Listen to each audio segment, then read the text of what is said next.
So you're planning your online course, and pretty quickly you start thinking about the price. Should you charge $47, $200, $497, $1,000? But here's the thing, when that price question starts coming up, there's actually a deeper issue going on beneath the surface. And a lot of times what you're thinking is actually, what if I spend months building this thing, and then when I release it, nobody buys it? And a lot of times that fear, when it does come time to release your course, launch it, announce it, most creators price it way too low, because it just feels safer. They feel that they're not gonna offend anyone by charging too much, you're not gonna get any nasty comments. But the thing is, a lower price can actually hurt sales and also hurt your brand because it cheapens the finished product and it just appears less valuable. So what should you do? Charge more? And if so, how much? Well, after launching dozens of courses for our clients over the last 13 years, both smaller YouTube channels as well as clients with millions of subscribers, I found that there are 4 things that you need to get right if you want to nail your pricing. So that's what we're going to cover in today's video, a simple 4-piece framework that will help you not only nail the price, but do it without underselling yourself, offending your audience, or randomly just guessing about a number that feels right. You want to look at your price like a puzzle. There are 4 pieces that need to fit together. And when you get these right, that's what leads to not only a great launch, but also good, consistent, ongoing sales. So the first thing we do when working with a new client is setting up a survey that we're gonna put out to their audience. And we really wanna figure out what the demand is for the topic of the course that they wanna create. So is it playing chess? And do we wanna go comprehensive? Is it everything about that topic? If it's cooking, do we wanna just go cooking in general? Is this from beginners to intermediates, intermediate to advanced? Is it just cooking with an air fryer? Or is it baking sourdough bread? And so once you have that dialed in, you just want to create a quick little survey, make it open-ended. What's your biggest challenge about this specific topic?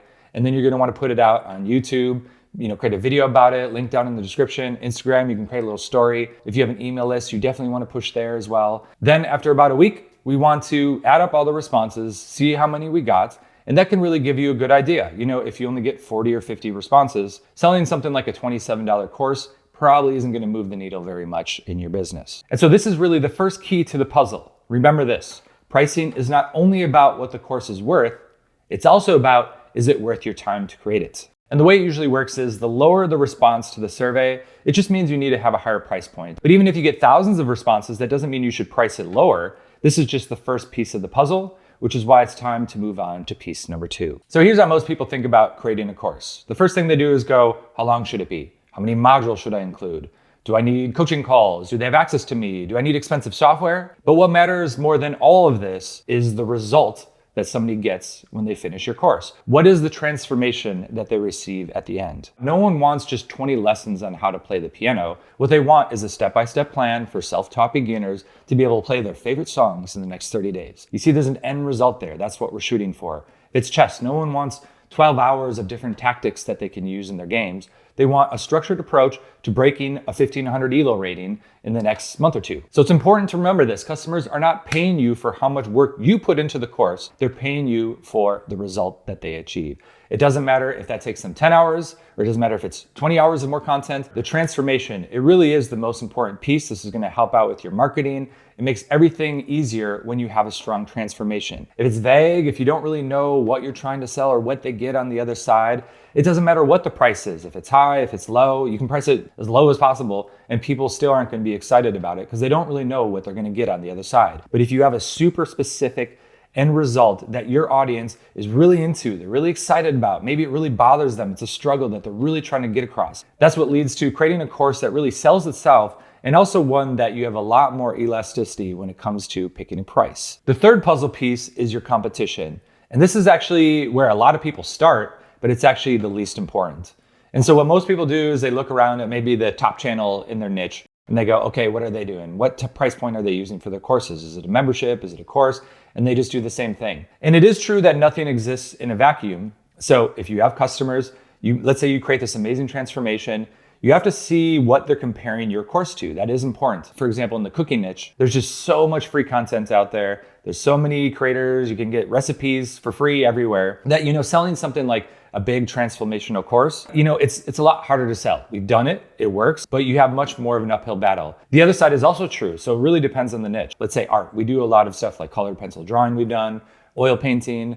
And if you think about it, going to art school, If you go to college for that, that's literally tens of thousands of dollars. And so if you can package that up, even charging $1,000 for a course that is 10, 15 hours of content, man, one, that cuts years of time, which is a huge value, but also that's tens of thousands of dollars saved. It's really important to think about that when you're comparing what the transformation is and then what else are the other solutions out there. The other reason it's important to look at your competition is also to see how you differentiate yourself from everyone else. You might have a great transformation, but if everyone else is selling the same thing, quickly it's just going to be a competition on price, which you don't want. So you need to think about how things could be unique. It might be as simple as you just give them more access. Maybe again, if you look at the top channel and they're doing certain things, they're probably not doing any sort of group coaching or any sort of personalized custom feedback. Those things can add a lot of value that can really kind of beef up the value offering that you're putting out there. And then it's also different than everyone else because you are a unique person. The other way you can do this is niching down. So maybe it's getting more specific about what your offering is. Is it only for beginners? Is it only for intermediates? And so that is the first three pieces. We have the demand, and that really gives you the quantity, how many units you think you could sell through that survey and what the responses are.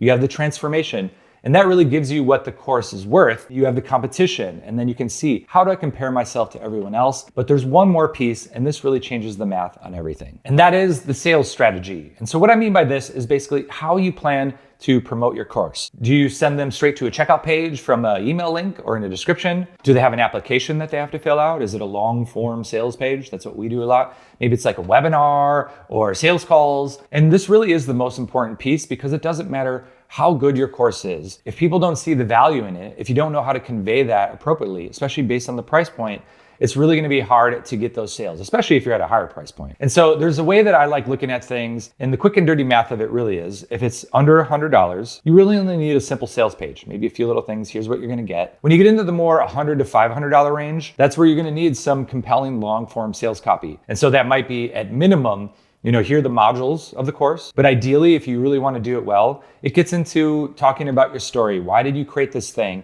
Understanding where they're at, what struggles they have, kind of heightening the struggles they have, and then showing how your course specifically is the best thing for them to solve that problem. And then when you get into anything over $500, and this kind of gets into niches can be different here. $500 in the make money online niche or a side hustle is different than $500 for a art course or something like that. Based on that range, kind of upper hundreds into thousands of dollars, probably going to need something like at least a webinar and probably be able to talk to somebody in person to really get that trust of, hey, I'm throwing down this money. And so that is a big piece of what I'm looking at when you're thinking about price is what feels right? What do I feel comfortable with? A lot of our clients don't feel comfortable having this hour-long webinar where they're selling.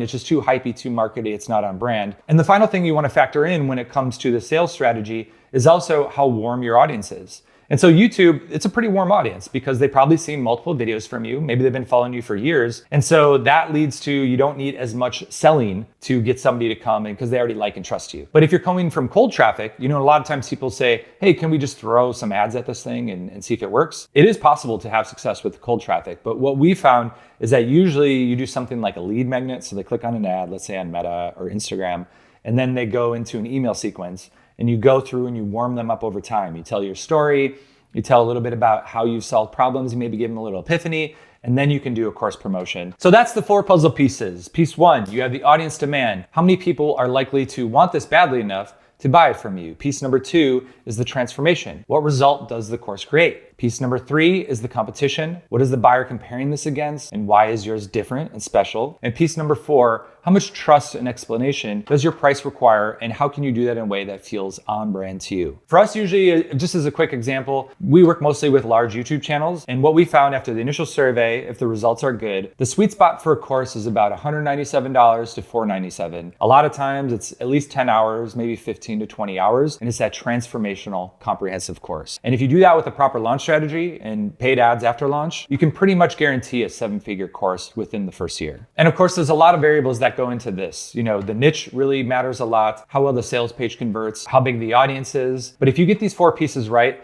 you're well on your way to nailing the perfect price. Don't think about how long it should be. Start with the audience demand. Think about what type of result you can get for your customer. What is that transformation? And then look at what everyone else is out there doing in your niche. And so you can compare it to that. Don't model that. Don't just do exactly what they're doing, but it's something to think about, especially when it comes to differentiating yourself. And finally, Think about a sales strategy that feels congruent to you, that feels on brand, and that really gives you everything you need to pick the perfect price and have a good instinct that the course is going to do really well. And if those pieces line up, you can often charge a lot more than you think. And it's not because you're tricking people. It's not because you're being greedy. It's because you're building something that is actually worth that price, and you have a successful strategy for explaining that value clearly to your audience. And if you want to see our full 7-figure course launch strategy, make sure to check the video. There'll be a video somewhere on this page. You can see the full thing in action. Until then, I'll see you in the next video.